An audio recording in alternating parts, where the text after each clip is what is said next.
ಉದಯ ಭಾರತಿ ಸಾಹಿತ್ಯ ವೇದಿಕೆಯ ಸಮಸ್ತ ಕೇಳುಗರಿಗೆ ನನ್ನ ನಮಸ್ಕಾರಗಳು. ನನ್ನ ಹೃದಯ ಈ ಕವನವು ನೈಸರ್ಗಿಕ ಸೌಂದರ್ಯಕ್ಕೆ, ಅದರ ಜೀವಂತತೆಗೆ ಮತ್ತು ಮಾನವನ ಆಂತರಿಕ ಸಂಬಂಧಕ್ಕೆ ನೀಡುವ ಹೃದಯಸ್ಪರ್ಶಿ ಕೃತಿಯಾಗಿದೆ. ಹಸಿರು ಕಾಡುಗಳು, ಹಕ್ಕಿಗಳ ಕೂಗು, ಜಲಪಾತದ ಸಂಗೀತ ಮತ್ತು ಪ್ರಕೃತಿಯ ವೈಭವವನ್ನು ಮನಸೋರೆಗೊಳ್ಳುವಂತೆ ಶೈಲಿಯಲ್ಲಿ ಚಿತ್ರಿಸುತ್ತಾ ಈ ಕವನ ಸಾಗುತ್ತದೆ. ಪ್ರಕೃತಿಯ ಪ್ರತಿ ಸೌಂದರ್ಯವೂ ಕವಿ ಹೃದಯದ ಸ್ಪಂದನವಾಗಿ ಬಿಂಬಿತವಾಗಿದೆ. ನನ್ನ ಹೃದಯ ಸುಂದರ ಹಸಿರು ಹೊದಿಕೆಯ ಕಾಡು, ಆ ಹೊದಿಕೆಯಿಂದ ಹೊರಹೊಮ್ಮುತ್ತಿದೆ ಹಕ್ಕಿ ಹಾಡು.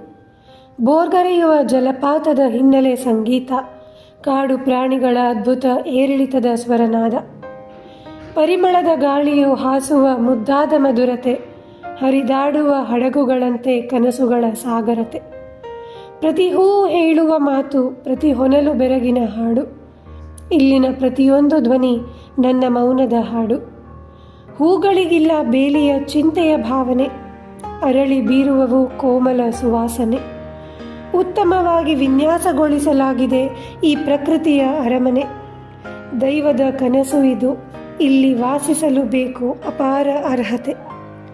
ಇಲ್ಲೇ ಇರುವೆನು ನಾನು ಎನ್ನುವನು ಭಗವಂತ, ವಿಸ್ಮಯ ನೋಡು ತೋರುವುದು ಸ್ವರ್ಗ. ಪಂಚಭೂತಗಳ ಅನನ್ಯ ಸ್ಮರಣೆ ಮತ್ತು ವನ್ಯಜೀವಿಗಳ ಸಂರಕ್ಷಣೆ. ಪ್ರಕೃತಿಯ ಅದ್ಭುತ ಕವನವೇ ಇದು ನನ್ನ ಹೃದಯ.